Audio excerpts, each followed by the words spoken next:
ndaba nkwaniriza ku Diaspora Connect UG wasuzo otya wasibyo otya josinzira okubanga otulaba kituzaamu nnyo amaanyi ali masogo yenzo omuweereza wo Mary Flavia na mulindwa kubula mwana kwestukira leero ngenzeeko mu byemizannyo wano mu ggwanga lyattu Uganda ne wabweru wa Uganda omuntu gwendeese siniya nnyo mu byemizannyo abimanyi ate abikola yasambako omupiira simwa byatakola nabikola byonna goli yaziteeba oba nedda ayinza bati yateeba naye nga yasamba anyway we are yet to know all that kyemmanyi as we speak right now ayina obusungu ku mutima lwaki abulina Arsenal Wanda Premier League. Ladies and gentlemen, let's welcome Algin and Subuga Senior.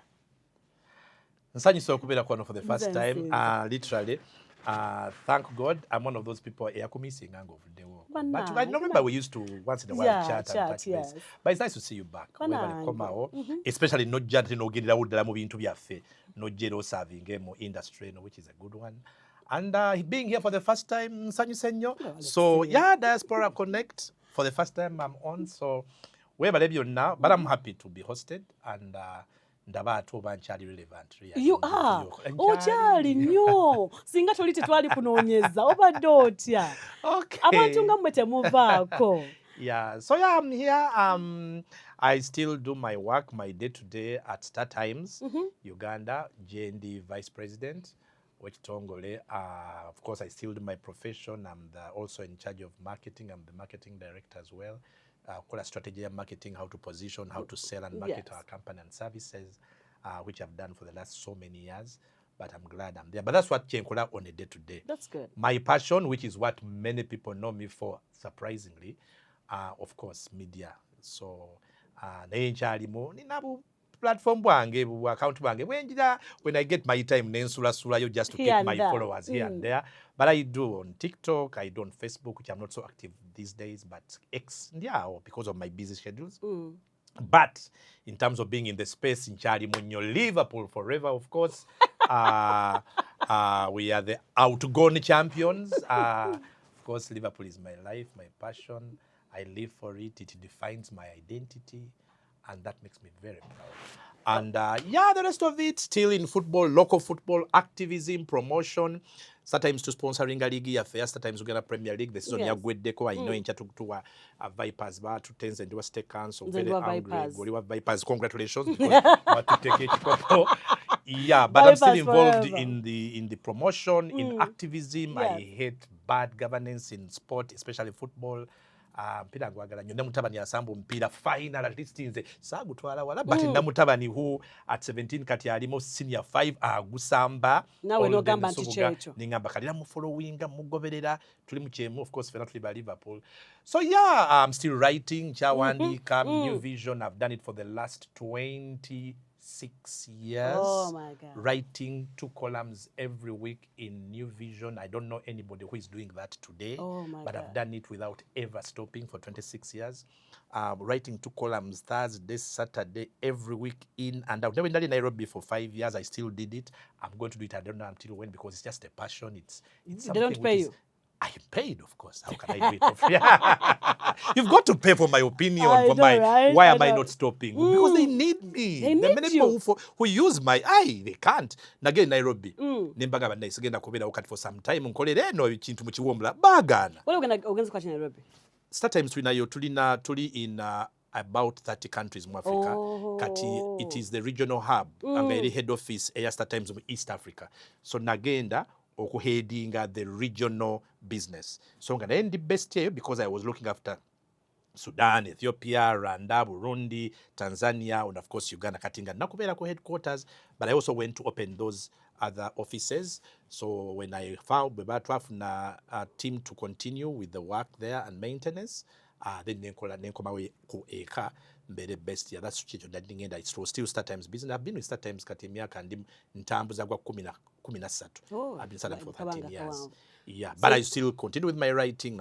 So the things byenkolanga I can't stop. I will never stop because it's just part of who I am. Okay. Writing, broadcasting, shows and things like that. So yeah, I'm still Aldrin Senior. There is where you said Liverpool defines you. What do you mean? Bwe ndiba nvudde mu nsi eno like we are all going to. nkoze ebintu bingi mu bulamu, nkola bingi, and people know me for so many things. But the one thing I want to be remembered for is I was a Liverpool supporter. Have you been to Yes, Liverpool I have. Stadium? At least 4 times. I've been 4 there 4 times. times. Muwala wangu mukuru, mwana wangu mukuru ye Anfield. Kisaawe kyaffe. She's now kati aweze emyaka 27 kati ndi jjajja yazaala. Yeah. Congratulations. Atara. Mwagala bitya. Oh goodness me. Tomanyi what it feels. But as well it follows nti abaana bange bonna by Liverpool, of course, Aldrin Nsunga Jr. But supporting a Liverpool because you ask them to support Liverpool. Yes, and there is no question, it's not a debate. Sibya kutegeragana, sibya choice. That is bwekirina okuba. Nga bwokera ng'oli mukatuliki, n'okera nga gwe Namulindwa, nga tobadde na choice, and you go on Namulindwa because abazadde bo bakufuula Flavia Namulindwa, ye principle yange. If you don't influence your child, someone else will. By the way, this is a very interesting discussion. Nze muntu akkiriziganya. Kyenjagala abaana bange babeere nina okukibafuula nga bakyali bato babeere ekyo for one reason. Bwe sikikola, whether you want to, gwala omwana bamuzaala buzaazi, mukwano gwe ajja kumufuula kyali amuwe influence what to be or what to support or what to like. Neighbor ajja kikola, teacher ajja kikola, brother wo ayebadde anti wa brother we, someone mugundi yo oba outside yagenda okuinfluencinga omwana wo kyanaayagala oba kyataakole. And my question is, so why should I let any other thing influence my own child? Because I need to, I have to, kuba mwana tanakyamanyi. That's why so balina okuba ba Liverpool, balina okuba ba KCC, which they are, balina okubeera buli kyendi beba byakuwagira. Tiba nange nsoboka. Toli dictator waka. Kyo kikkiriza, yes, I have to be. Ne mukyala wo? Ate oyo kati muzaala munne mulinako influence. So simulinako influence. Yawagira ki? Arsenal. Naye ebyo bibye kwayo tankwatako si bibye ebyamanyi nze ntambula na musayi gwange. Kati awaka wabadde watyanga Arsenal ewangudde. Arsenal ebyo. Interesting okimanyi Arsenal sigiteeka siryawo. Nze omuntu gwe nnako nye fitina ennyo eritali forgivable ye Man U. Lwaki? Man U ne Liverpool are the greatest enemies in football. Oba bw'ogeraganya Real Madrid ne Barcelona enmity eriwo n'eyaffe Man U ne Liverpool, it is debatable ani asinga obutayagala munne mubali no naffe. Naye kati ewaffe omuwagizi wa Liverpool bw'okula bakugamba hate Manchester United. Why? Manchester akula bamugamba hate Liverpool. Bwe kiri nsonga ki? Embiranye evaawa. Fembi to believing nti buli omu yasinga munne obunene. Obunene muki? Obunene nti ffe tusinga okuba successful, buli omu believing nti yasinga okuba successful, buli omu believing nti ffe tusinga okumanya omupiira, buli omu believing nti ffe tusinga abawagizi, ffe tusinga okwagala, ffe tusinga okumanya, buli omu believing nti ffe tusinga influence mu mupiira.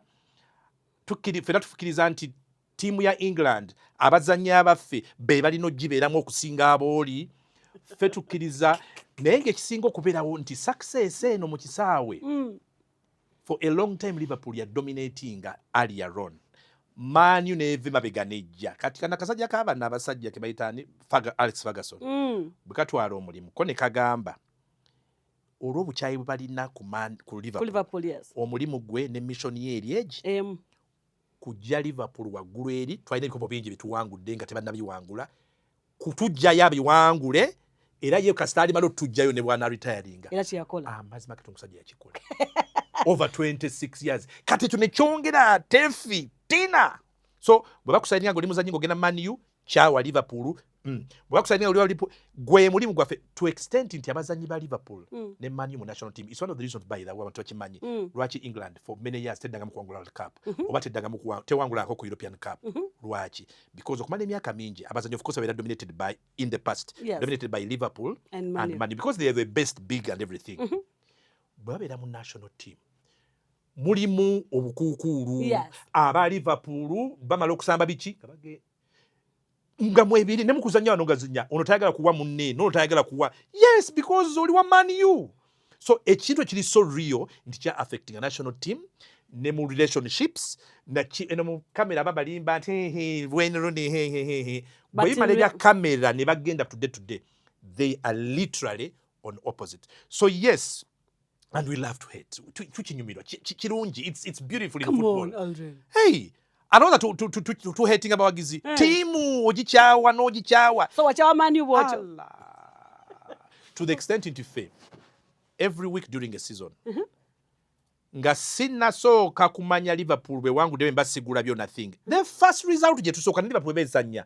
Oba olingiza oba owulira manio erietya bagiriidinga bagikubye. So the first happiness ku weekend ebeera senga manio teyawangudde oba senga bagikubye. Kati nze genda okucelebratinga Liverpool win yange nga olinka kasiza nti ki alimeddwa ne side ye bwe kiri era naye bwali, but it's beautiful because the intensity ne rivalry eyo yenyumisa omupiira mu bisaawe. Kati no banta gyongambye nti mwawulidde kati kana kaso manyi lwaki tukalinze personally sikafaako nnyo tubasinga nnyo buli kintu tewangula ku Europe kakati bawangula ekikobo kyabwe kya 10 bannaffe tuli mu 2 tebalina European Cup yonna kugamba kati oyo tandika towaine wonna bujja omujja obeera namujja munno nti mwenna mulina omwami omu mujjawo mulina okuba mulina kyemusikagana kati bano tubasika we both have 20 bikopo byali kati fenna tuli 2 naye ate kati fe tubasika mu Europe n'abamaniyo olaba reason yaffe lwaki twewalana kati bano baseno baffe bambi tubulabanga bambi kati oyo wana nawaki so we don't care babwangula we have but then we have nothing ne history waffe tatukwata nti tulina ekituwalanya so nze aseno byabamanyi ebyabwe so babawangula tebawangula naye of course sasa you said because bakati batujjeko ekikopo kyaffe kitwadde nakyo but kale naye byabamanyi ebyabwe abla agent katika nkubuuze ojeddi wesanga ddi nga sinakuzayo mabega wesanga ddi ng'owagira Liverpool nga nina emyaka 3 era how did you get to know mama wange yagenda Bungereza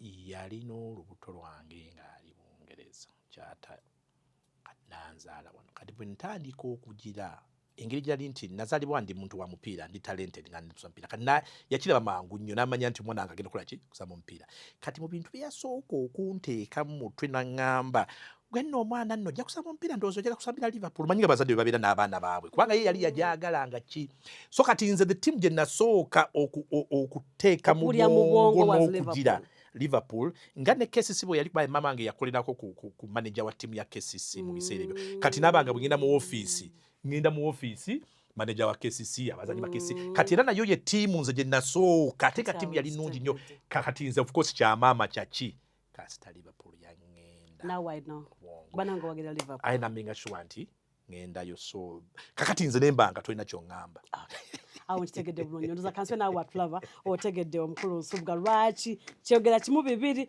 Liverpool to the extent omwana we muwala we bamuta Amfield Inaugural National Alliance of Uganda Canadian Association Nauka Convention ina tuse okuvanga mwenda October paka 11 October 2026 ku Pinago Harbour Front Hotel downtown Vancouver, British Columbia, Canada. Igini kwitema mwa Sanyu sabanji omuli Dr. Jose Chameleon, King Michael, DJ Draka kuve Vancouver, DJ Cafe, Hanson Badiruno, DJ Timzi, Rev Boy, Leila Kayondo, DJ Shafika, Otize, Julie, Ezekene Esther, Romeo Odonga, Toswa Nauka Convention Boat Cruise, ku Pacific Ocean, and All White Sunset Dinner Cruise. Inelietu ya kusasuya ko $2 bibiri, Rumkanga 10 October 2026, sawa 12 z'olweggulo tutandika okuseeyeeya ku Dock B760 Pacific Boulevard, Vancouver, BC.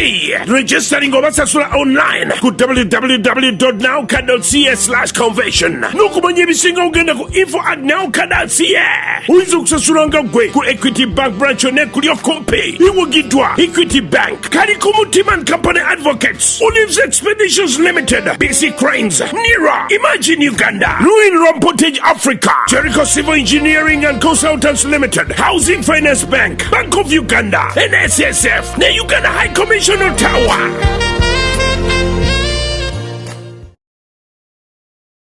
njagala tuddeyo tumanye omukulu gwe kyazza olunaku olwaleero mwami Nsubuga bakuzaalawa nsibuka kome nsibuko meaning ye ancestry ancestry yange era nze ngamba nti ndi Mukome Island bwe mba mmanyi Sese Island kuliko Kalangala kuliko Buvuma Islands kati Kome Island bwe bimu ku islands wa Sese Kome Island. Kati obwajjajja bwange obujjajja bwange ancestry eri Kome. Oli mu lunyanja. So ndoza ffe bayita balunyanja. Unfortunately or anything saafuna chance ebeerayoko obeegira kakati n'okuva sikumanyi ate abajjajja bonna ne be nali nabo bonna baafa bonna. Kati eri nembanga ninayo ttaka kitange lye yampa eriri eyo eka zange nga 25 yeri n'ebijja bya bajjajja naye olw'okuba bwe kyali nti baava ne waggwawo kati of course ne tusenga no kati ku lukalu in terms of yowandigambye ne musenga wa bayitayo gonve kiri ku luguudo olugenda e Katosi oyite mukono dandira n'ogenda kati samwe yange ogenze ku luguudo olwo gonve kati gonve abaava eri bajje no ku lukalu gye baasetolinga first kati eyo gonve meaning kati awe nandi kugambye bw'omubuuza nti ekyalo kyammwe kakati kiba gonve mukono gonve whatever it is kyekyalo yeri n'ebijja ebya famire ekijja bwemba sikoze kijja kyange even though nkikola oba nga sikuleetinze ekijja kirala nze n'abange naki gye tukola ki batuziika egonve naye nga bw'ogenda egonve togenda kusangayo jjajja wange n'omu togenda kusangayo senga wange n'omu bonna bakola ki baafa so kati the closest bennina nti ono yali baali ba Luganda kati n'abange yandibadde mu luzungu muganda wa senga wange yennyini kati n'abanga kati bw'aba akyaliwo oyo kati nze gwemba mpita senga naye bano ba Rio baganda ba taata yasigala ogwo senga Omumerika era ne taata gwe twaziika emyaka kati 2 mabega naye yali yagenda Amerika abantu abange bonna famire yange yali ebadde Amerika so ngera nze nkola nnyo effujjo ne ngamba ekyalo ekyange kiriwa Amerika era ne baganda bange bonna bali Amerika wano kati nze ndiwo with maybe baganda bange babiri naye nga bala bonna kibuuzo ekyo taata yatuzaala abaana 7 taata ab'ekika kyange maama yatuzaala abaana 4 yes. So bonna bali Amerika babiri okabe bali wano eno babiri okabe bali wano kati maama naye mu Amerika yakomawo ndowooza 1.5 years ago. She relocated back. Nenga ebyammwe bimwanyi bwe bakoowa ebyo nti bannange sigenda kufiira eno biki kanzireka agamba ki. Oh mama, it's beautiful. Twa celebrating her 79th birthday recently. Oh wow. 79th yasanyuka nnyo bali mugonvu gonvu ne twasanyuka nnyo ya celebrating 79th. Kakati jukira mpozi yamo nakabirye kati kuba ate yasanyuka nnyo kya nakabirye atara muzukulu yes nagamba Katonda mpadde obulamu nende bakuna kabirye because the first born the first born so you can imagine what it means okulaba wazala Anfield ne Anfield azadde mukama mulungi labanze wensanyukira olukati mama nasanyuka mukama mulungi so ye mama tata unfortunately yafa tuzika 2 years ago but yeah Katonda mpadde obulamu but of course in so doing of course I have another family jenkuze nayo without which is of course family because in the absence of my father nti bonna babadde America naye ate muganda we and whatever nebanga nayo nimba ne family endala jenkuze ne baganda banga abala through that route of baganda batata yes and that's it but yeah wasomako ndi munabuddo is the ultimate kusoma kati lwobuuza omunabuddo nti wasomako oba oleese obuzibu because ultimate. It is the school to be a Budonian buli kimu kimazeeyo you don't need money you don't need bitibwa you don't need status because Budo give you status for life.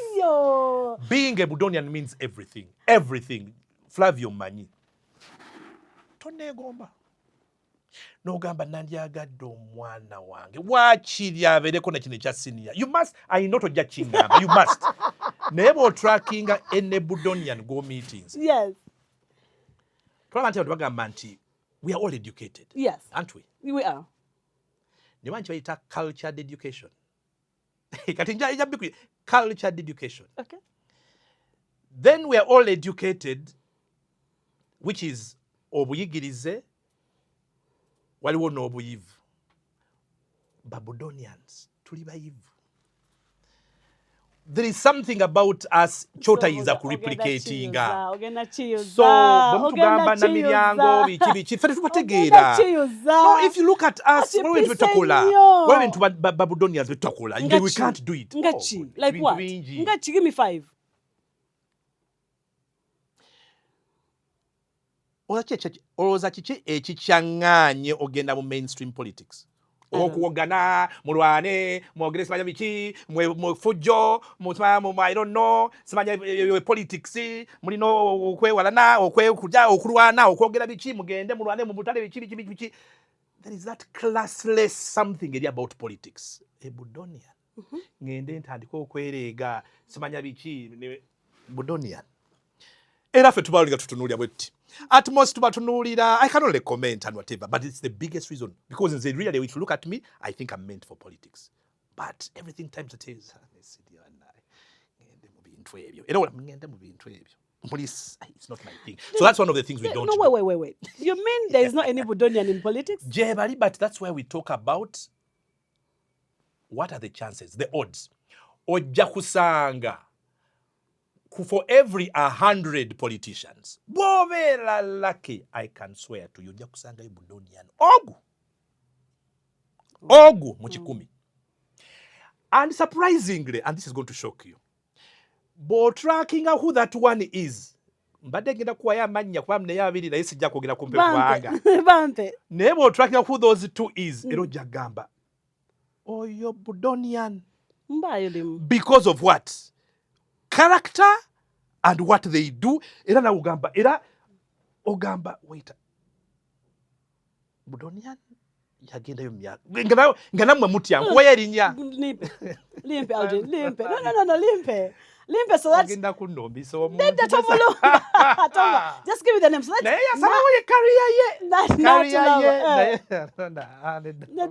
so that not lover are relating and I'm actually twogerako. Just to relate. Yes. Bamuyita Justin Namere. She's a Budonian. Until today, nganyo chikiriza. Tulina groups zaffe eza Budonians. Yes. Nga omanyi WhatsApp groups. Different. Yes. Baganye. Jukira tubeera mu myaka gyanjawulo. Yes. Generations anjawulo. Across board. Abatali mu generation ye oba mu time ye, we can't you can't relate. We can't relate and we decided, well, that is life. That is the best example. How has she represented you? She's very intelligent. Yes. Very articulate. Yes. When she speaks English, I always smile and say, that's her. When she reasons, you can't beat Namere in an argument. That's true. In a debate. She's a Budonian. She's confident, supremely confident. Arina aura. Literally, when Namere walks, talks, and faces the camera, yes, that confidence, boldness, that I am Namere, ongamba chi, nze nino kugamba, nze nino kusomesa. Now, everything that is someone who was nurtured, trained, Budo. Olawo muntu omuyivu and everything. All that is tick. Her choice of career is her choice. Yeah, that's okay. And that is the thing I'm saying. The Budonian, that's why we hardly comment about it. Say, okay, now this is a rare one. But it's down to her. Because she's a politician. And politicians are politicians. So wait a minute. But, what the best example? Everything that's Budonian. And I'm so proud when she speaks, when she takes on people. Literally, that's who we are. Oh. Honorable Justin Namere Jew. Oluzungu lwa Namere. Senior, tugabe. Namere Jew. Namere Jew. No. All things follow after their kind. Yes. She's my kind. She's Budonian. I'm proud of her. I love her. Nefula tabidaba. nefuula atabiraba nefuula atayagala kumanya era ne bundi clips bulaba nze ninda walinga awo sisubwa bwe bibe ebyo nefuula saagalira ddala kumanya era when she went through this experience I felt very bad nagamba budonian wange akoze atya kibadde kitya era bwe yakomawo the first thing I did is to watch agenda gamba ki and now this is the budonian n'abagamba the way she told the story byamutuuseeko wanonga yakakomawo I smiled and said yeah she's a budonian katinga she's na repackaginga like any budonian would do nachi repackaginga nachi compartmentalizinga nachireeta webweru nogamba yeah any other person would have managed to get out of this she did and that's a budonian so oyo example bwenva kwoyo mulala mukuwe mompe senior mutabani aliwa yena MK MK is a budonian oh really wow I didn't know teyalwayo nnyo yamane bangaji I think because tetuli myaka gyegimo I'm way ahead of him but I don't think yamalirayo I don't think yamalirayo but yes he's a budonian so from Budo where did you go to Budo I spent 2 years in Makerere College. Basically, Budo from P1, Budo Junior, Kalinja, right up to Senior 4. Okay. Those are 16 years. So that's why I was shaped, bred, everything is, my DNA and everything is Budo. But my last 2 years, I was at Makerere College, which is also a nice school, good school, and everybody was been there at that time. But in my head, in my psyche, I never see myself as college school. I've never, and that's why I rarely talk about it. There is nothing about me that was molded, that impacted, there's nothing as a human being, as an intellectual or as a person, tewali chenajja. College. Nothing. Oh, God. The whole me, everything is Budo. Then from Makerere you went to Nengende Makerere University.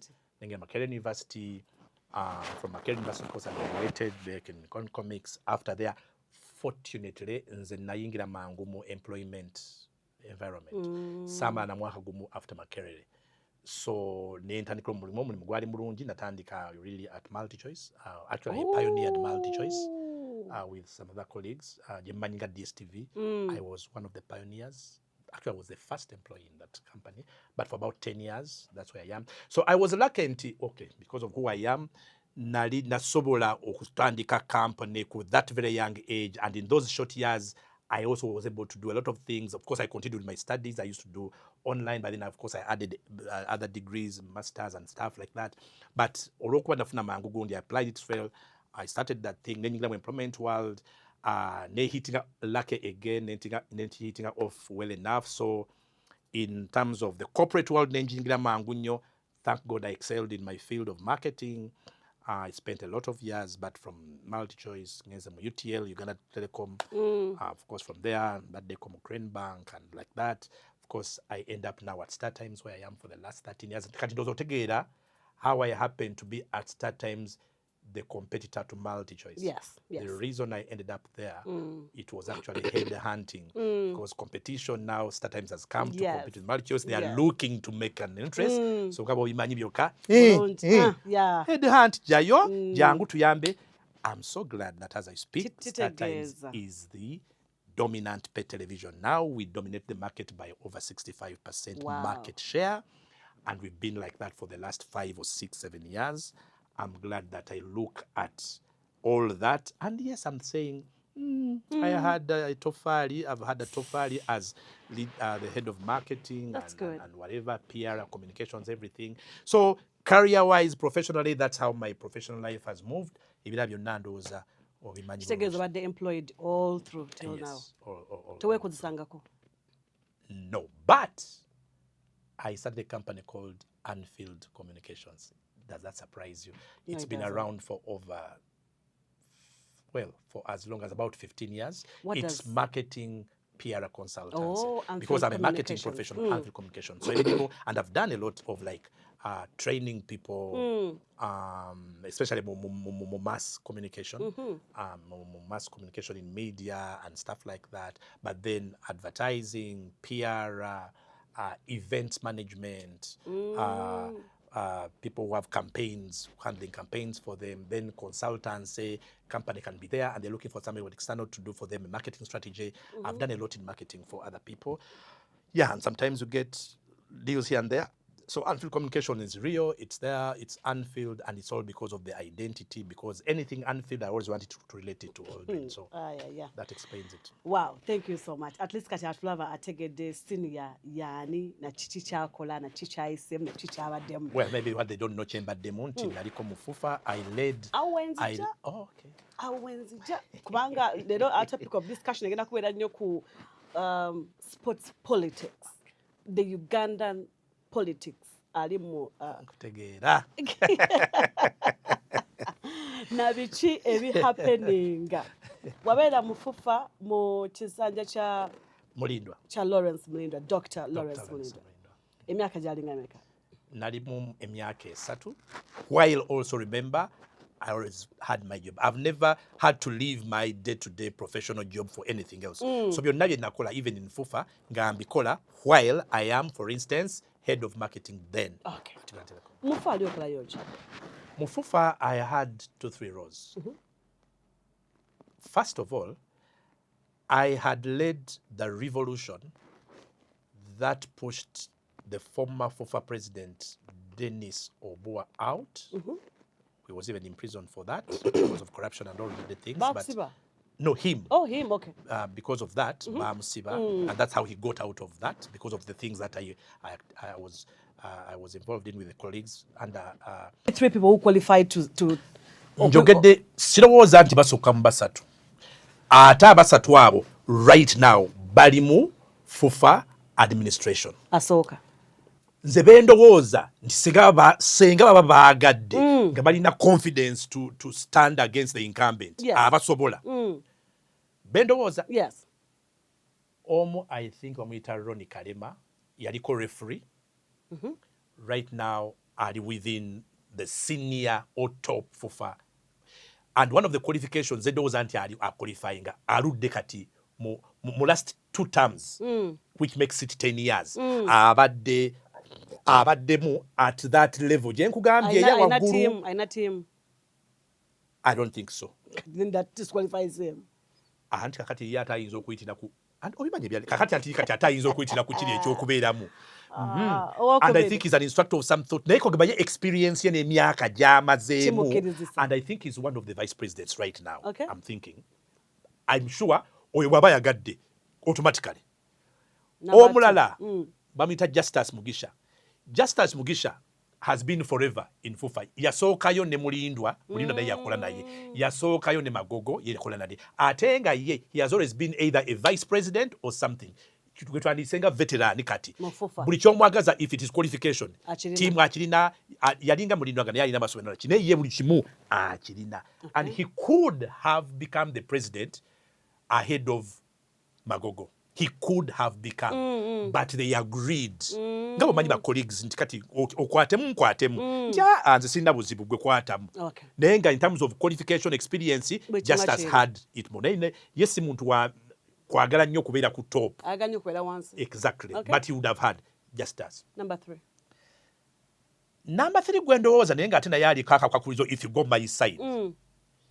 Ndowooza yandibadde Rogers Byamukama. Who is now an MP, ndoza muwulidde kati ebunyole yo Rogers Byamukama. Yes. Kubanga Rogers Byamukama naye aludde mu federation.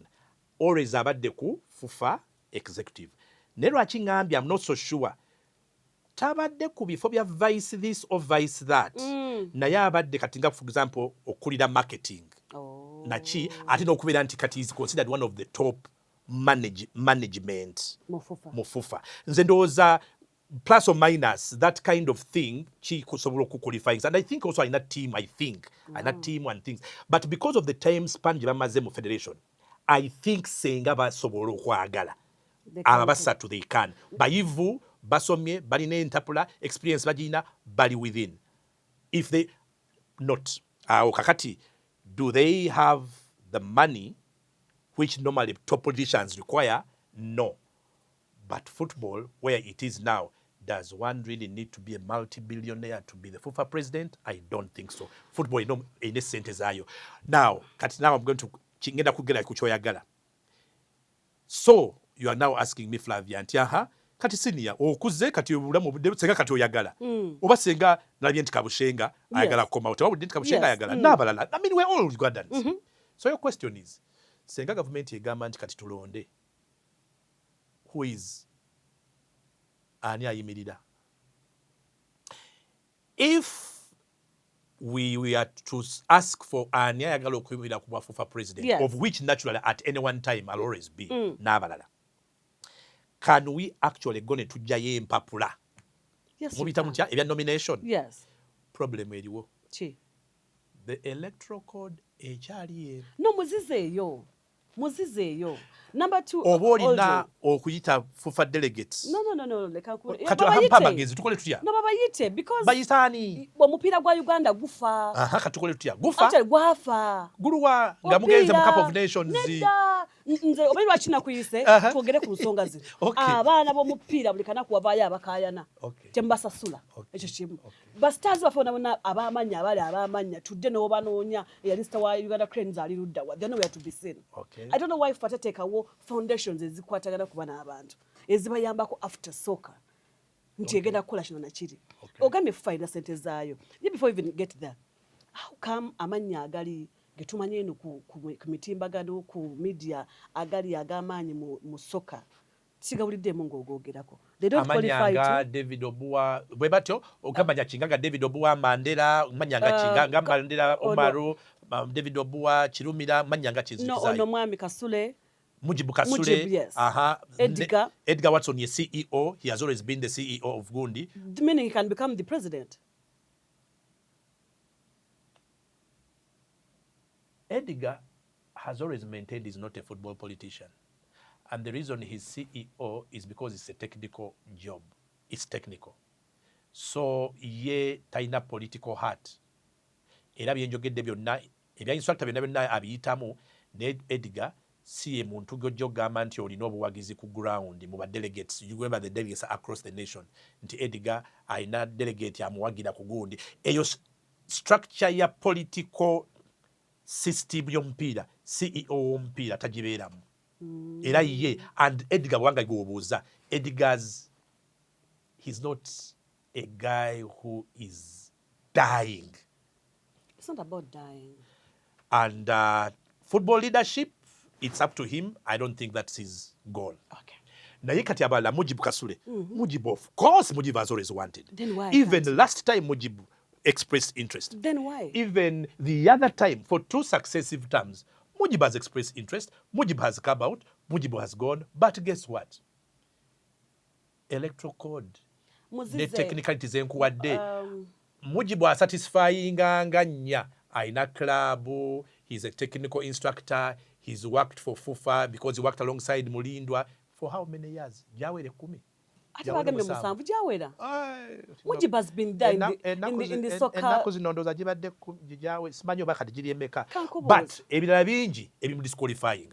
And that is why he was not able to stand. So meaning there is no, let me summarize for you.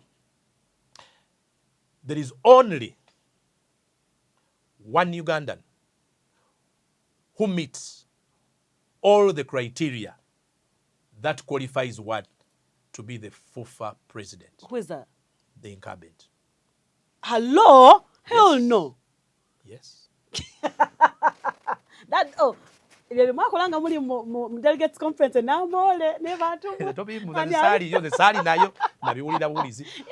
But that is how difficult. No way. Is. That is impossible. You can't tell me it's only one Uganda. So Can you tell me why unopposed while elections the other year, last year I think, unopposed? Okay.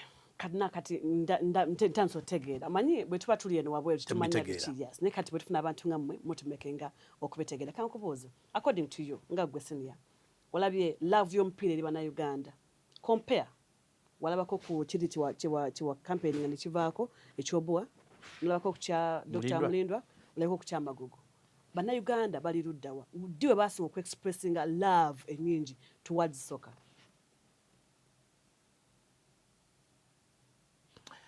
If towards soccer means both the league and national team, bannayuganda, yes.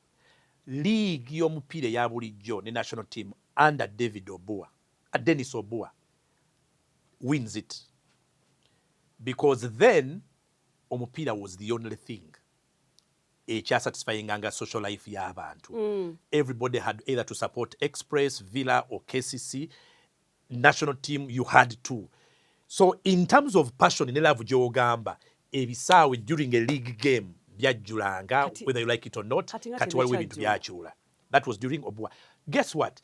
Even though corruption ne mismanagement yali at its highest mu Dennis Obua's time, naye love y'omupiira naki was its highest at its peak.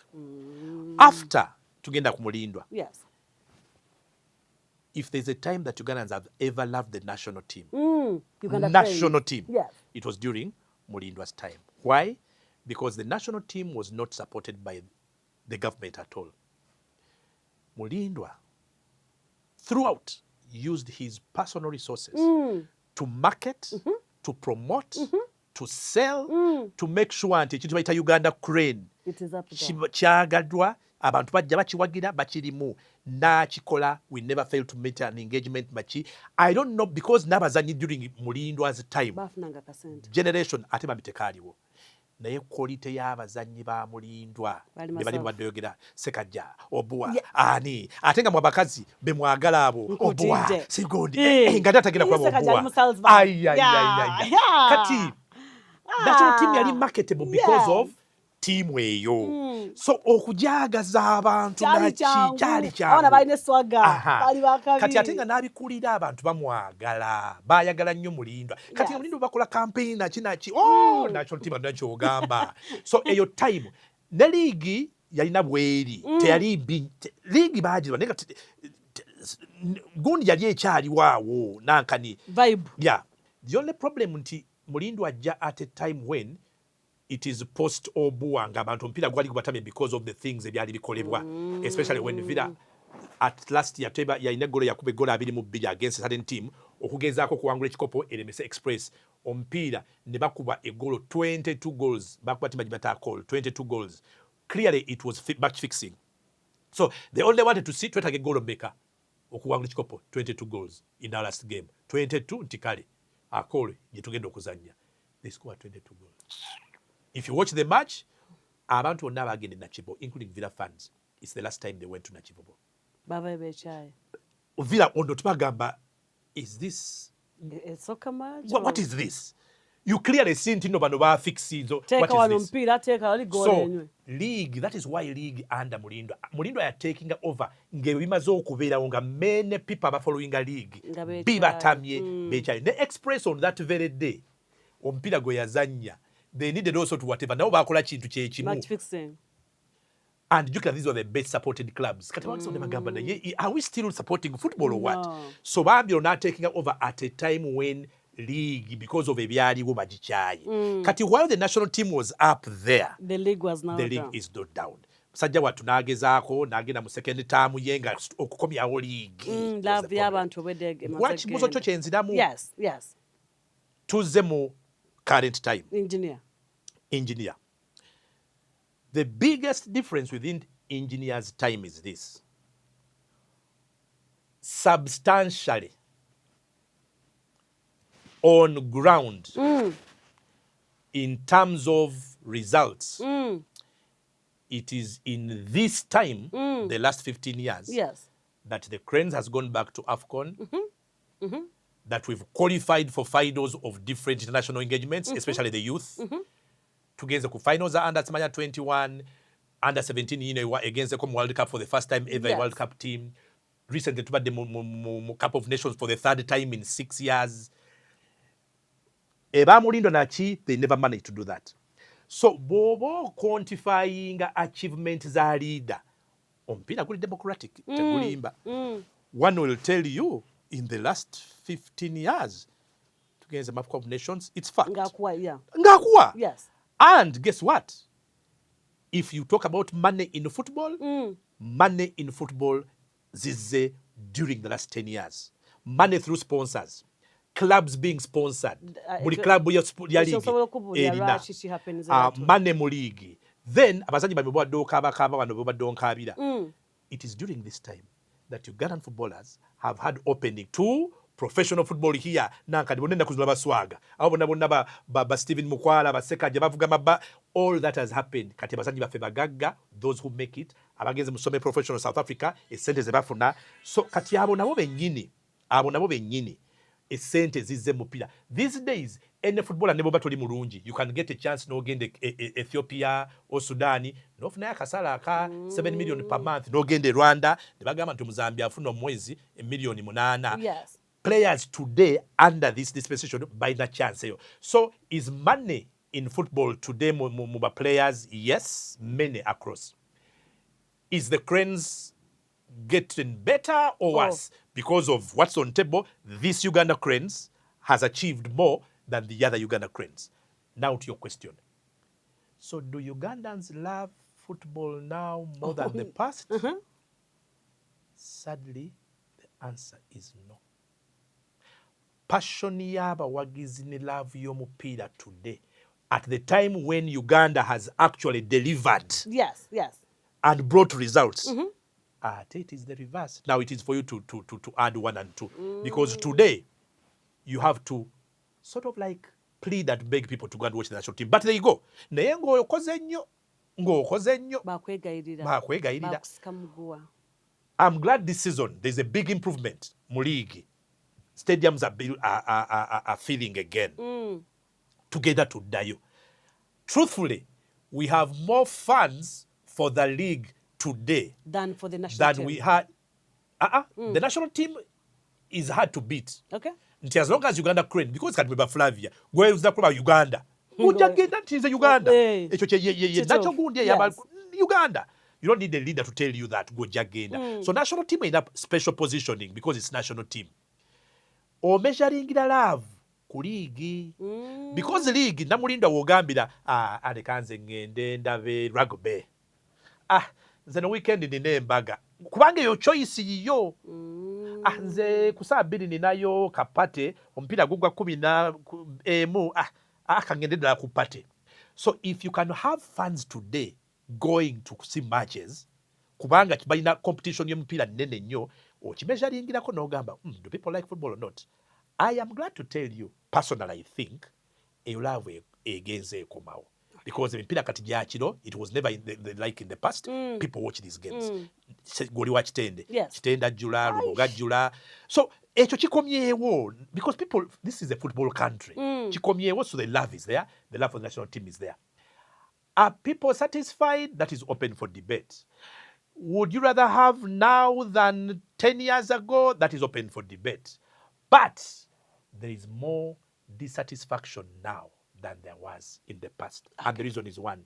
I think today, the one thing I think is evident, there are many stakeholders in football who don't feel part of this. They feel estranged, they feel detached, they don't feel their stakeholding matters. They just don't feel they have a role to play or the inclusion. So nze kyendowooza kisinga okubawo kati, the inclusiveness.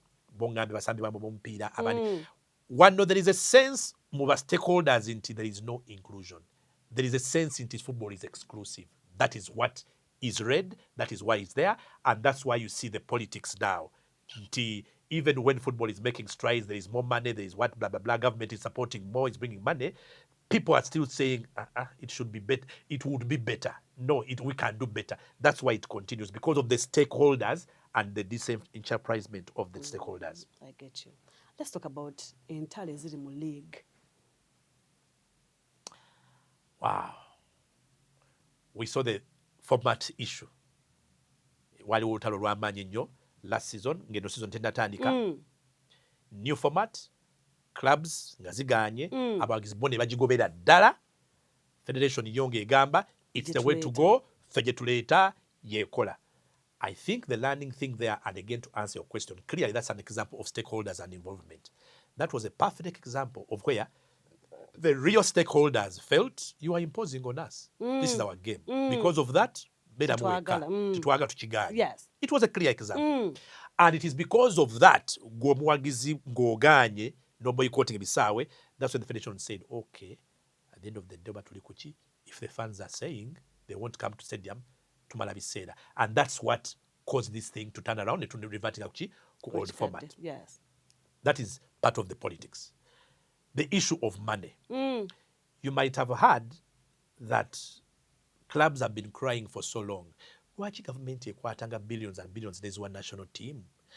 Nga national team eri built from the league. Yes. Lwaki sente ezo tewali budget nti ku sente bweziti eziweebwa omupiira 50% baziteeke mu league. Nti ne Maroons efuneko obukadde 3, ne Ville nene efuneko obukadde 8, KCC yange efuneko billioni. Why is it that budget y'omupiira kye bayita omupiira? Or is omupiira equal to national team? No. But that is how football has been positioned to government in recent years. Who does because that? of that, all the resources that come as money, allocation, egebadde egenda national team. National team omwaka eyinza okusanya emipiira ena. Yes. But that's where the resources have been going. Ekintu ky'obuuza is clubs are saying, but is that building football? No, it's not. Do you ignore the day-to-day football, which is 8 months of a season? Abazanyi baba mu clubs. You are saying Uganda tuyanja abazanyi balungi, tukyalina bobuwa, sigo bingambye, Yes. tebafuna musaala, bakaaba, ebyo nabyo byongamba. So clubs are saying, but why would players cry over money? Why do players not get paid? Why would players baberenga balunkuse, abavu balunkupe? Yes. There are billions in football. Are the priorities right? Why can't we use that same money budget tugiwema clubs abazanyi babeere obulungi? National team tuyinza kubulwa sente. Kakati ye ongoing debate is split in the federation ne stakeholders abala. Because the federation's approach ebadde different. Bakiraba a different way that other stakeholders see it. Others see it that national team is clubs, is players. Meet the demands ezo. Yes. National team yegenda kulaki? Successful. Federation egamba omupiira gwa country gulabibwa mu national team. National team eno qualifyinga. So effort tunagiteeka mu national team qualifying. The inaugural National Alliance of Ugandan Canadian Associations NAUCA Convention is here. Happening from 9th October to 11th October 2026 at Pinnacle Harbourfront Hotel downtown, Vancouver, British Columbia, Canada. Featuring so many entertainers like Dr. Jose Chameleon, King Michael, DJ Drag from Vancouver, DJ Cathay, Hanson Baliruno, DJ Timsy, Rev Boy, Leila Kayondo, DJ Shafiq, Otize, Julie, Ezekiel and Esther, Romeo Odong, Prospect and so many more. Don't miss out on the NAUCA Convention Boat Cruise on the Pacific Ocean. This is an all-white sunset dinner cruise at a fee of $200 on 10th October 2026 from 6 p.m. at Dock B 760 Pacific Boulevard, Vancouver, BC. Register now or pay online at www.nauca.ca/convention. Or for more information, go to info@nauca.ca. You can also pay personally at any Equity Bank near you. Sponsored by Equity Bank, Kalikumutima and Company Advocates, Olives Expeditions Limited, BC Cranes, NIRA, Imagine Uganda, Reportage Africa, Jericho Civil Engineering and Consultants Limited, Housing Finance Bank, Bank of Uganda, NSSF, and Uganda High Commission Ottawa. For Cup of Nations finals. National team tujiraba nga youth team ziqualifying zogenda mu CAF under 17 African Nations.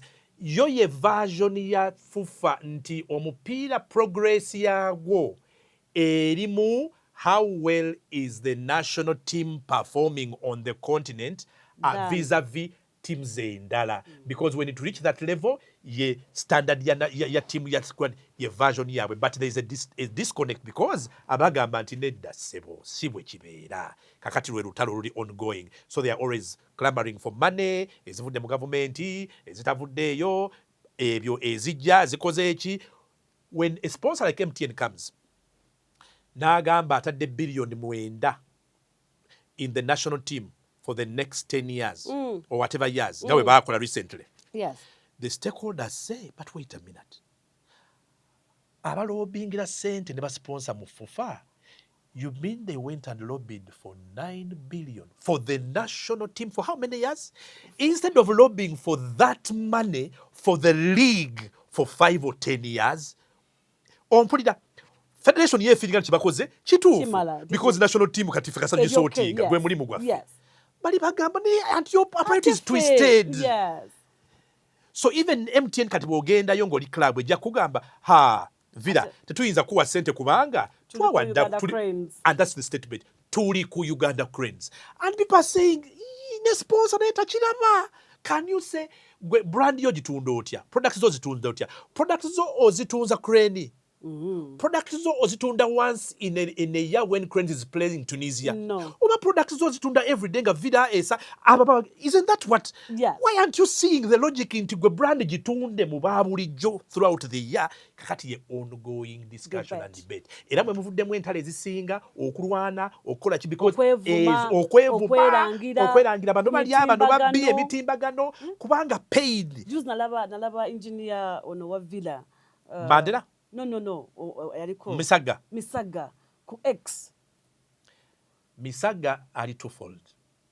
Politics wasooka nga tanagenda mu FUFA. Ali mu club ye. Eya Villa. Yeah. Kati people like Misaga who are Villa through and through. Already nze nga president wa Villa. Bayoga kutegera politics. Kati politics level also will come when football men like Misaga who love Villa with a passion believe the way you love the Villa nze nina vision ya Villa. Hey. So nze manyi direction njikulembeddeko manyi byenkoze nze yo Villa wanamulaba nti weeri nze senga mbaddewo eyo Villa senga eri wala nnyo kakati politics mkunyonyola Mandela bwajja ate ye n'ayagala okubeera president kati issue ebeera ki legacy. Ono yasinga okumanya Villa musinga okumanya Villa n'okujagala. Mandela yava mu time zaake bakawooya the other successful Villa ne sente. Mandela agamba bano baana batya bano baana bato bano baakajja eno Villa bamanyi twagijja tebamanyiyo bamanyi success gye twakivinga bamanyi template gye twakozesa nedda Villa nze ngitegeera ate nina obusobozi kati olutalo olwawe mu club level ne luba okwagala okukulembera club for whatever reason ng'agikulembera olowooza nti you know better you want better era ng'obirivinga nti olina obuwagizi obusinga mu fanatide eyo oba better eyo nebanga politics oyo ajja kuba era zentalo z'owulira. Misaga katate bwajja mu FUFA olutalo ne lujja lutya ng'ogyeko personal woes ezaabwe naye ono aliko oba basobola okufuga FUFA. Nze nafuga dda club esinga obunene mu ggwanga Villa nenjituusa ku byenjituusako nentekamu esente zange ate nze nemproving nti abawagizi banjagala. Ono basobola okufuga FUFA ansooka ye atya nsobola kakati oyo ne agamba nti wali mba sikisobola naye ati wali lwaki sikisobola I'll prove it naye ate jingirira muwa challenge eya kati ntandikirawo okwesimbawo kati ndowooza olabye how kati ate omukulu aliyo version ye eriki waawe yaga bitegeera omukulu aliyo version ye eriki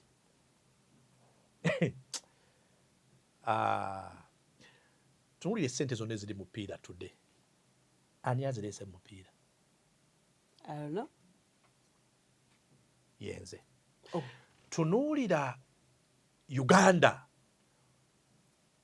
rating bwe tuli tubeera ne ratings z'ama national team buli mwaka placements ezo ratings za Uganda ani azituusizaawo? Ani atutte Uganda mu Cup of Nations 3 times in a short time? Bano bonna aboogera tewaliira lyakikoze. Uganda tudde ani agimanyi ebweru because of football? Bagimanyi because of what? Kakati under 17 World Cup etunze map ani akikoze? Networking yonna kakati eyambye government etaali mupiira under any other president. Naye nga mu undermine government kakati supporting a national team ereete sente ne budget baziba wadde nakidaki ani abadde ne networking eyo who has made that happen. Bamwalinga mugamba nti omupiira gwetaaga sente gwetaaga government kakati it is under me that government bulijjo gye movement eri mupiira eze full blast nti yenze mwachamuse wano nti AFCON egenda kujjana mu 2027 temwachamuse. Twachamuse. It is because of who? Me. Nze tagenda nekosa networking yange ne gundi yange ne matiza omukulu ne matiza gundi ne nkosa network yange ne tugenda tebanyambako ku lobinga ne tujja AFCON. Kyali kicho wakosa networking yo amanyi gali gago. Chani twagimala last gundi for the first time AFCON under Chan yali mu Africa. Gwe wakikola. Gwe waliwo wasobola kukola kiruwa. Network yange, connections zange, influence yange, attend MP. Go agenda mu parliament n'otuuza MP n'okyusa sports policy. It was buying. Now do you see? Kati omukulu aliwo yagamba buli omu alage kyalinawo. Nze olw'okuba nkoze bino byonna ate mmwe temuna kyemuŋŋamba. Including ne lokati eba influencing yali yanze. My signature is written ku bintu bina byonna. Ng'ogamba nti you can serve football better. Nti no. Kati ngende wa. Dream yange ne goal yange ekyali nene nnyo. Nze Uganda nkyagira banjitwala wala nnyo. Nze nina vision y'omupiira gwa Uganda. Ogwa Uganda nze njirina. Nzeka. Do you understand where the war comes? Yes, I do. Kati bano bagamba gwolina. Gwe twaleeta. Gwe twasookayo. Gwe yatandikira eyalinyira ku State Square yatusanga Busega. Kakati ate vision gwogirina kwegamba bikoze onfuna bulungi. That is the background bulungi. To what you see. Yes. The background. Sijja ojja kuvaayo. Sijja ojja. Ebyo byonna mbitegedde bulungi yakase tunonatra babitegedde. Birekawa mu Uganda era omwagazi w'ebyemizannyo. Kifo kibi nnyo. Kuba kati tumwagiza ali confused. Flavia, kati wetemutegera. Ne bwe nkunyonyedde wano, oyinza kuba kati ng'ogamba, sooka oleke. Naye nno omusajja aliwo akoze. Do you see how many fans abali wagamba, naye sooka olinde. Omusajja kyabyayogera bituufu. Kubanga government etuwe. You really see there is a good point. Incumbent alina ensonga ziri valid. If money is important, he has valid reasons. If qualifying and playing at the highest level is important, he has valid reasons. If players and having opportunity for professional football is important, it is valid. If changing policy, okuzimba ebisaawe today, bembade temulina. Nga kati muzimbye hoyima, muzimbe, mu improving nambole, muzimba, babawadde ettaka, government bawadde amataka, they are valid because before mwalinga mugamba temulina bisaawe. Mwalinga mugamba munonya sente zizimba bisaawe. Government abantu tebagala mupiira. Mwagamba government eyagala mupiira. It is a fact kati government eyagala mupiira. It is a fact batadde buwumbi na buwumbi mu kuzimba infrastructure. It is a fact bakyayongera sente. All that is fact. But do you think all that is confusion ejirawa? Kubanga nkugambye while all that is fact. But let me ask you something, Senior. Do you think after this wave that is ongoing right now, after it is done, do you think the government will still put money in soccer the way it's been doing? Because we all know, believe me, we all know, between me and you, we know why all that has been happening. Of the outcries of fans. They used Chan to really study what's going on ever since they've tried. When this format thing came in, government became so concerned because in a political, they wanted to understand. Uganda what is it? So they went ahead and did their investigation to understand. In doing that, they came to learn a lot of things. When they learned the politics of football, they learned a bit of ground. Then they understood, we had always made the mistake of distancing ourselves. Okay, obutabira interested in the game, okubera part of what's going on. Okay. Our not being there. So because of that, I'm answering you. Yes. Even if there were to be any changes, or whichever direction, I can tell you, government is now in football. Tegenda guvamu, and now they are going to try and be part of the system, either Teresa or Erongosa systems, accountability, blah blah blah with the National Council. So I don't believe if there's a change now, it would affect government's interest. No. I think they got a chance to finally find out what's happening, and now they are part of this. That sounds really good. Now, njagala twogedde nnyo ku soccer oba gugite football. Njagala twogereko ku games edala eziri around because I believe you are an all-rounder. You know all that's happening in National Council Sports. Let's talk about netball. Netball yeri ruddawa. Ekibiina ekitwala netball mu Uganda bakiyitaani era kikulemberwani. Netball, and thank God it's netball because ye reverse ya football. Yes. The politics ye nabo mulabye gwe kunyonyodde mu popera. Yabadde politics wa netball.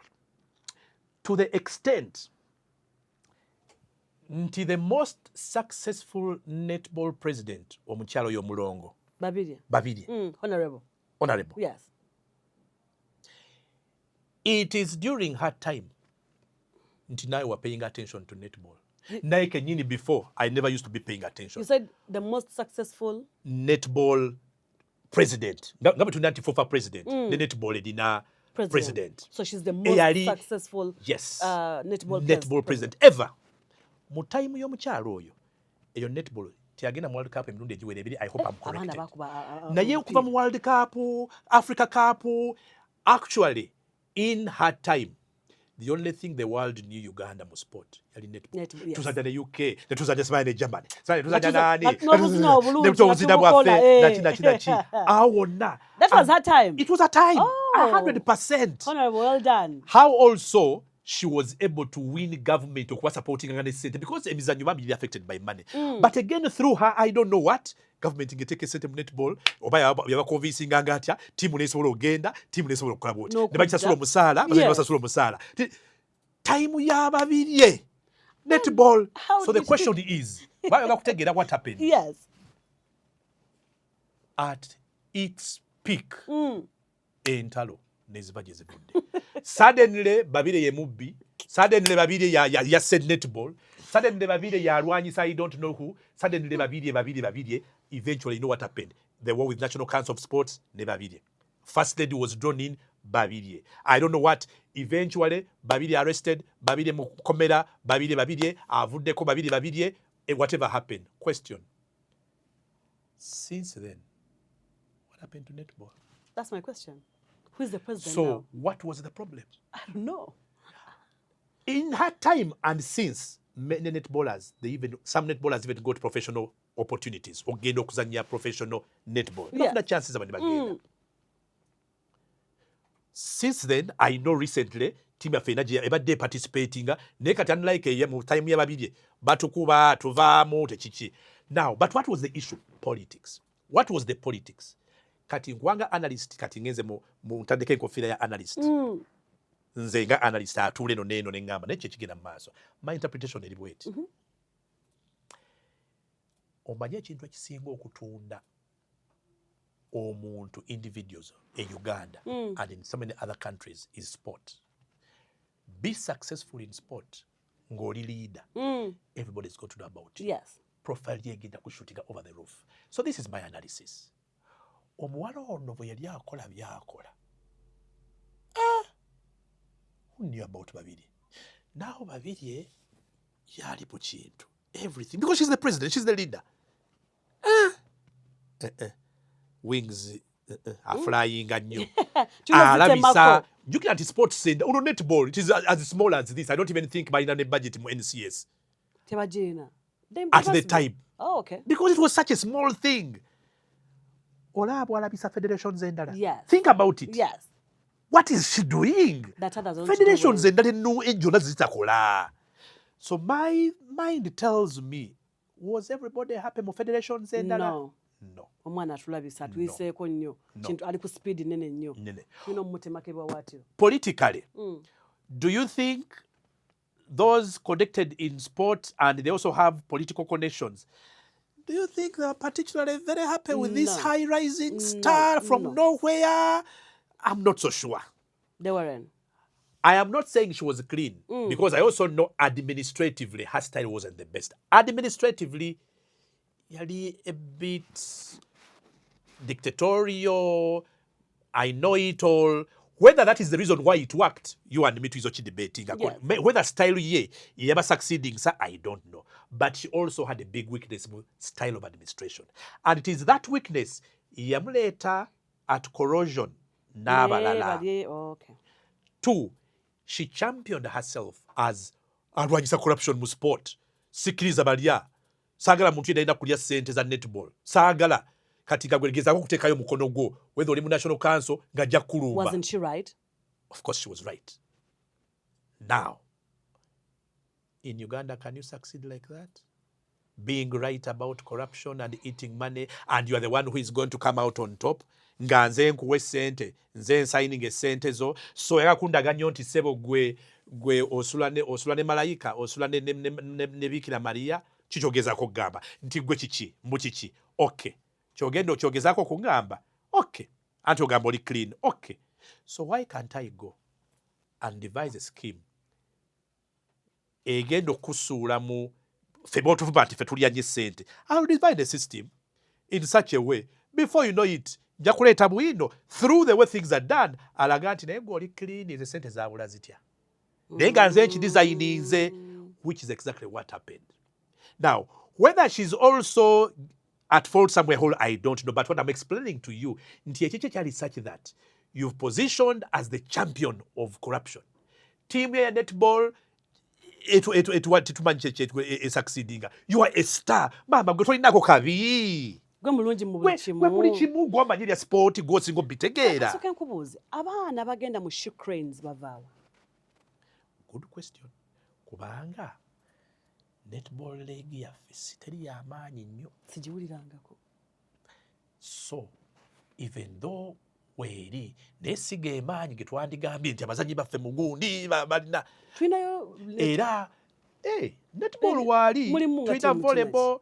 Owaayi manyi netball oyo nange by the way nange ebiseera ebyo yantabulanga kubanga liigi weeri nengeri nga if I remember part of the reason also nti ne liigi ewadde weeri nengeri ngaoba eyali registered oba ine fanewe kati abazanyi bano abamu bava mu liigi naye ate abalanga balina gye bazanyira ndowooza gye babakuŋŋaanyanga ne bajja bweru munnaye babeera nabo bafuna chance ne bagenda eyo neeno neeri. Kubanga olaba one of the things one of the gundi jejjukire omwebanga abasambi abo ab'emipiira n'aba netball abalungi. I don't know whether it's still there. There was Coca-Cola. Abo baali mupiira abaana b'amasomero Coca-Cola nga y'abaana ba secondary schools. Eyo yo yaliwo. Mwabangamu abasambi abalungi. Kati abawala bano mwavangamu oba mwalingamu? Kale ekimu ku byo.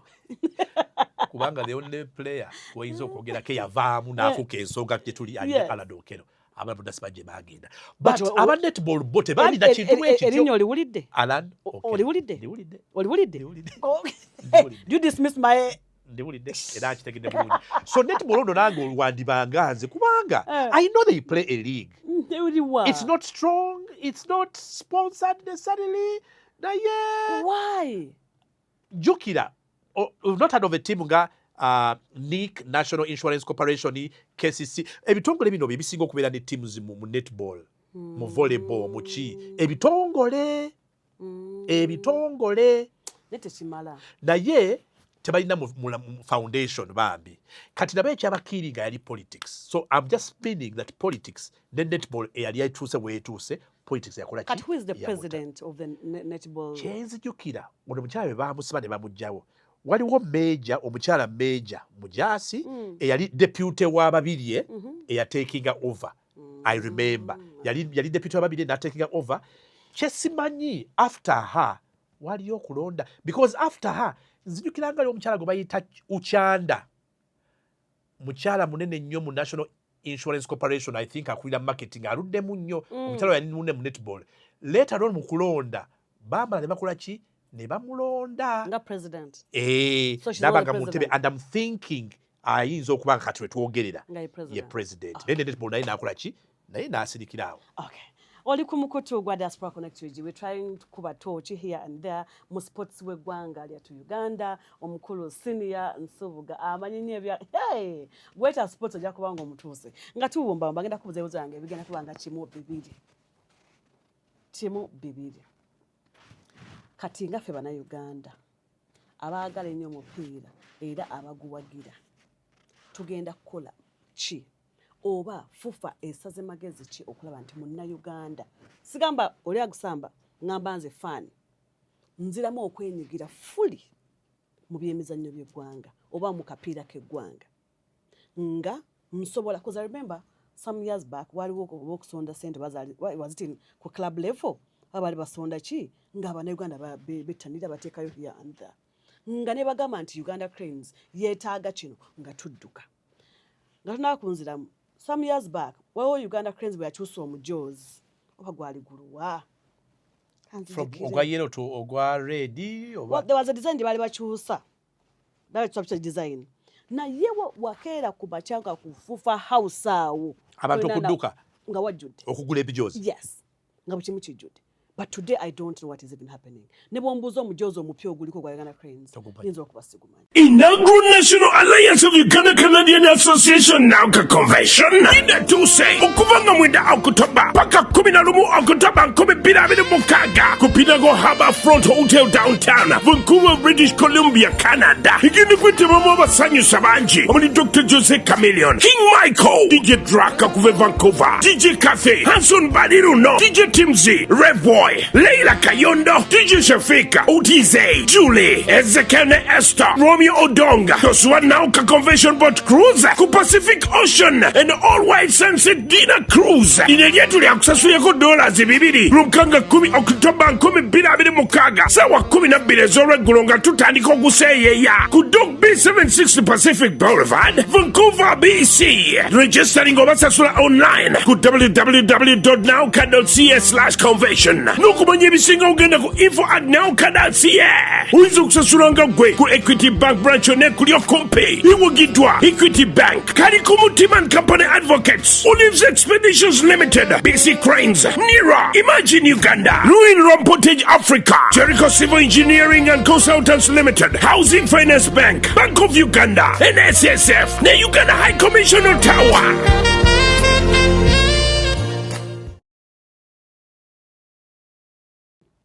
Okay. Bannayuganda bagala omupiira bakoze batya? Yes. Okusomoozebwa okwo kakusooke kubeere mu FUFA kubanga mu mupiira oba mu byemizannyo fortunately or unfortunately power y'omuwagizi erina weekoma. Obukulembeze sports gundi zonna zonna ezisinga ziri affiliated to international sports bodies.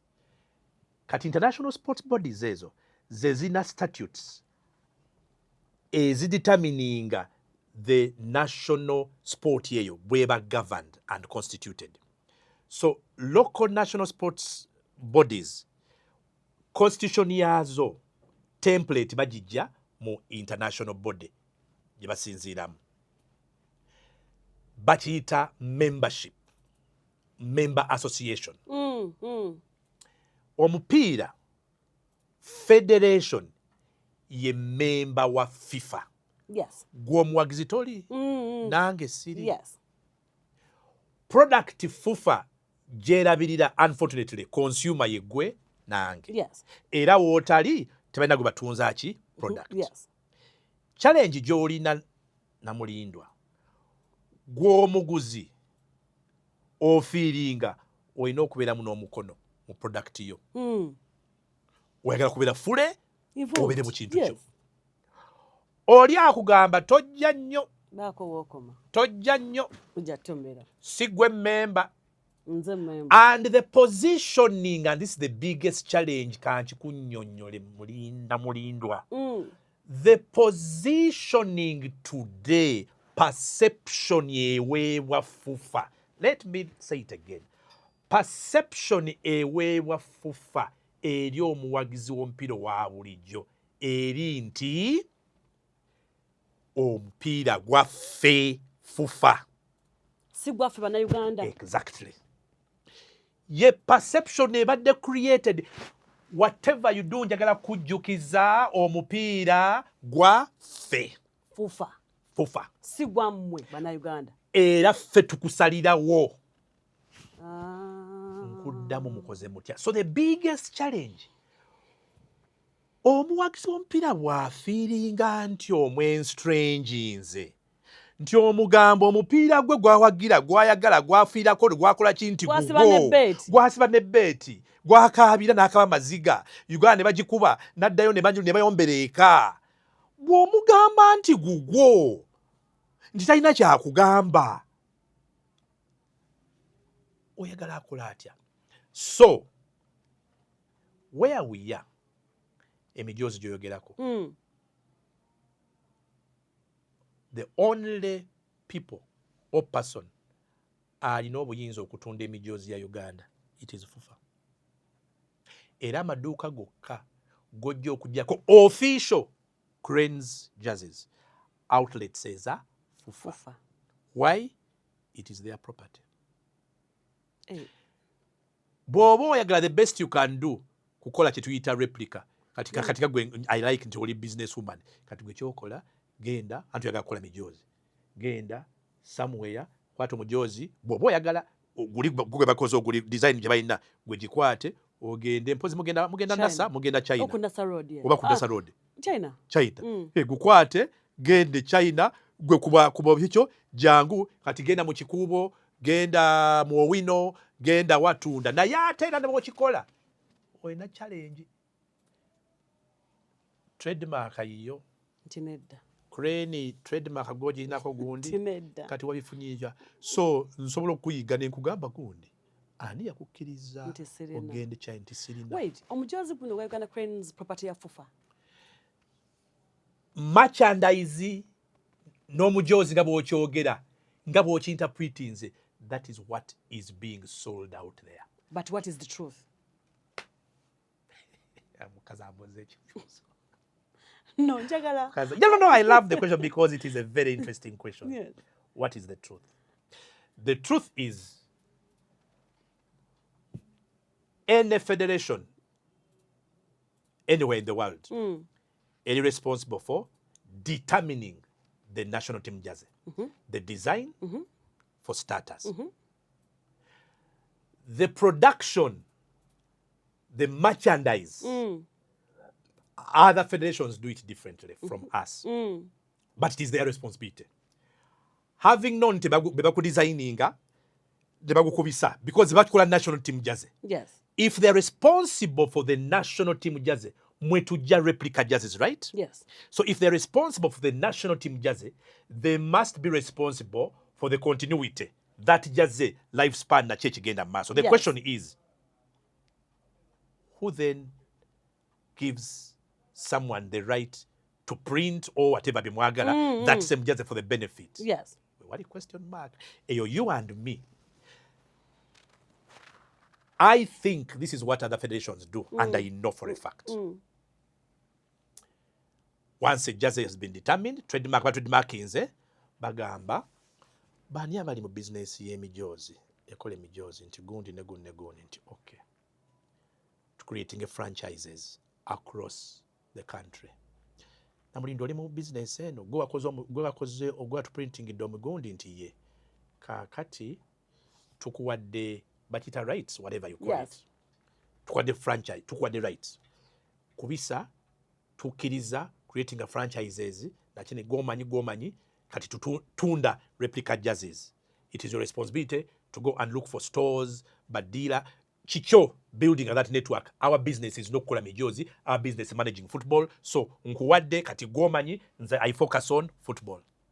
That's what other people do. So you'll go and to any shop or any outlet, elandani obachi, okugula omujoozi gwa England. Ujagenda mweriyo shop ogula omujoozi gwa England. But oyagutunda taba FUFA yeri. Aba business person ali part of the chain. Eyafuna gundi bagwe batunza. Aba either a distributor oba an outlet. Nenga bonna bali mu network, mu chain retail network eyoli. Ne ate sijja kulimba. I'll tell you the truth. In every country, mulimu mchemita second hand. Mulimu bambi. Nze abantu bange tebasobola mijoozi ejo sibuli omwaji sobola. Kakati nze munzikirize nze kamprintinge ntwalira akatale kali akabala akabagala chip gundi. And in all that, federation si ebe ekikola. So you still sell your jerseys. People still have it. The only difference is wali it goes to abali mu business eyo. Federation focuses on what they do. A difference. So what do you want to do? Okutuyamba emijoozi. So when you see people going to buy, no one in Uganda, it is true. Ojagenda downtown ujakusangayo bujoozi. bambi oba abondooza munaye bo because it's cheap tewali ajja kufaako gwe genda naye bw'osembera guno mujozi ogulinganga neera quality naki official mwabagamba Flavia nze nyambala official jaze genda ogisange mu only accredited oba licensed gundi federation bebadde ki federation but you can be part of football and you can love your football and you can be a part senga nawe tobera personal nyo n'ogamba buli omu alina engeri gy'ayagala mu national team ye mu mupiira gwe nze munnange. My last question kati wano ngenze eri mikwano gyange benkola nabo omulimu gwe gumu bannamawulire ngenda kubuuza a 2-in-1 question. One, tugenda America kulaba World Cup. Are you going? Sigenda. Right. Unfortunately tekyali mu nteekateeka. Okay, it's okay. Now it's okay. Accreditation. Fufange accreditinga abaana abagenda covering omupiira wabweru wa Uganda egoberera ki? Ekyo kyemu. Nsaba mbikwe byombi mulundi gumu then tuwombe. Number 2. Fufa ngegaba era olukusa oba n'okusasulira. There's giving accreditation and they're not paying for you. Okitegeera.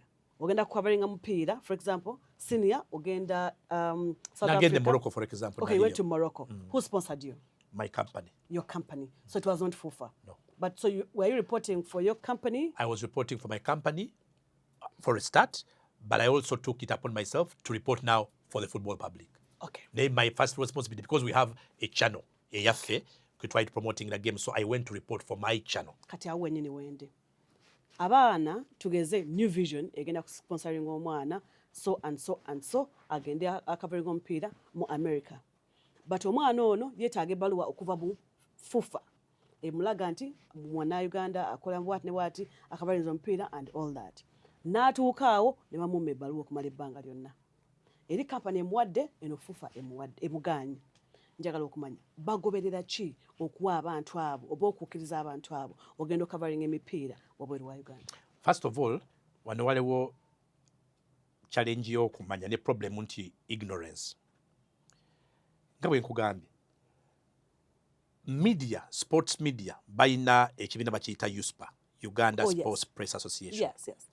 Now, whether you specialize in football or you specialize in netball, as long as you are a member of USPA, Who's officially. Who's the president now? I think it's Shafiq Senoga, ali mu New Vision. Okay. As long as oli mu kibiina ekyo, you subscribe annually. You are a professional journalist. Yes. The first person okusooka okuyamba mu challenge yo USPA, because USPA is also recognized, affiliated to the International Sports Journalist Association. So the first thing would be, if you were already a member Of USPA. USPA ekweyimirira because they are members of the blah blah. So USPA, quick examples of what could have happened, would ask banaye World Cup ya mwaka gujja ya mu June abaagala ogendo coveringa, because most of them they work either for New Vision or for Monitor or for Namulindwa printing and whatever. Yes. Bw'oba oyagala ogendo coveringa World Cup, it begins by 1, media house yo yesooka ekuwa ebbaluwa eraga nti twagala omuntu waffe agende okavaringa dada ffe twagala musindikayo dada kikwate. Yes. Genda mu USPA owaye nze company yange already confirm nze baagala bansabya kakati nze gundi njagala funa ki accreditation yaki munyamba nti kale leeta gundi yo nawe leeta mulete bwe muleeta FIFA erina media team yayo nga FIFA Nga sinagenda ku FUFA. kati nsoka ku explain that side eri nti erina media team, media department yo nga FIFA erina media yayo catering for again but football writers, football bonna again depending on affiliations. Yes. So technically USPA, because erina bannamawulire abacovering omupiira would apply direct if they want on behalf of negamba FIFA bano aba member baffe bano affiliated biki onaba media we are seeking for accreditation ku bantu bano nti kale they made it simple genda online. So when you go online ojja kulabayo all that media ng'otandika kati balina party ya accreditation. You apply for accreditation. When you apply ejja kulaga namulindwa nkolera media house bweti njagala kujja I'll be taken care of kadi yange membership yange ya USAID bweti pa apply sasula yakasente ke bakugambye tekamu. If you meet whatever they want, you will get accreditation without going to FUFA. Temutabula bintu bibiri. FUFA is not a media company. FUFA is a football federation. FUFA si ensalawo nti namulindwa munamawulire oba si munamawulire. However, FUFA naye erina media department yayo. FUFA naye erina abantu beekolagana nabo every day beyandyagadde okuriwardinga with an opportunity to go and cover the World Cup. So FUFA can still recommend abantu baabwe using the power of FUFA nti bana ba journalists bano nachinachi mubawe. So these guys can still use the same process because it's all online. Same process, go online. Mubibakubuuza ojja gamba ndi munamawulire affiliate to FUFA kino byebassaamu nawe atagenze mu FUFA nayo byosaamu. The point is you do not need to be accredited by FUFA for you to go cover. and cover the World Cup. All you need to do is to be a media house. The strongest requirement actually is your media house to be the one to start the process for you. You just attach. Attach this. You attach your identification, you attach your membership, you attach I hope they are not too late because they are too late now. But it's too late. So kwekyo sandyagadde muntu nalina kiteeke ku FUFA nti era yekukkiriza oba yekuganye oba yekulemesezza. It has nothing to do with that. Another example nkugambye nze I went and covered an entire CAF tournament and yet it is the same template they use. Okay. Thank you so much. Kakati ndikankubuuze omwagizi wa Liverpool lukulwe musambi kyo wa Liverpool ow'amaanyi gwali osinkanyeko 1-on-1. Steve McManaman, Steven Gerrard,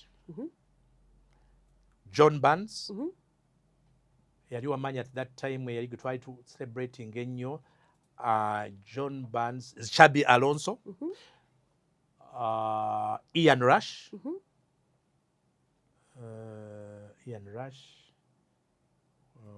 Michael Owen,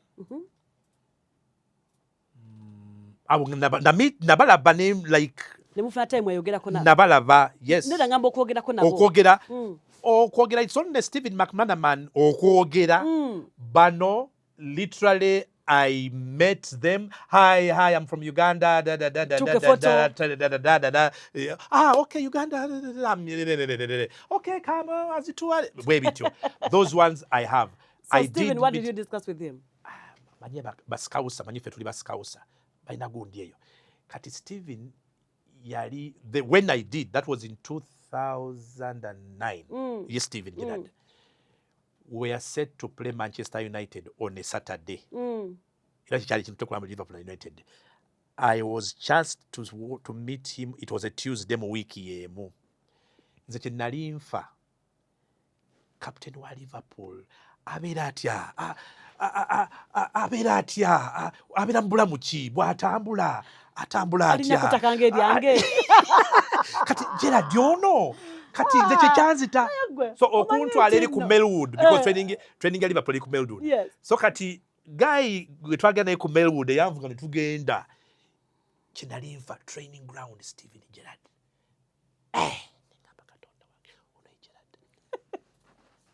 Omwana muli obsessed nnyo. Nakati kanayi kanuge nagamba no after training once training is over tusobola okubasembera nagamba okay. Kati awo mangu training bamaze mama nga balina ebyuma banebe baparkinga wali motoka no emmotoka zaabwe nenfa ebyuma nagamba kiki kino kati after training kawedde tugenda kati nonze nfa wakiri mbereko n'akagambo Hi Steve. Hi Steve, hi, hello, how are you? Yagize dda kati oluyise bagenda agendayo talina budde Taina budde. No time. I know. Ngamba kale kasita kagambe ka how are you? Kagambe Wali ka how are mugambye you? photo. Mama. Tawasaba oto. Mama, ubasanze ku official duty. With that kind of response in dealing with this kind of challenge, abaana n'abazadde, especially the girl child. If there's anything to take out, especially to my male likes, Katonda yakkiriza obulamu to come into being. It's not the parent. For as long as there is life that has come in existence, eyo ye sayini yo nti Katonda yakimanya akikkiriza kibe, because there are millions of women who get to 60 years nga banoonya omwana nga tebamulaba. There is not a single child that is born as an accident. In my tongue, I don't have that word, because life okubeerawo Katonda akkiriza nti ebeerewo.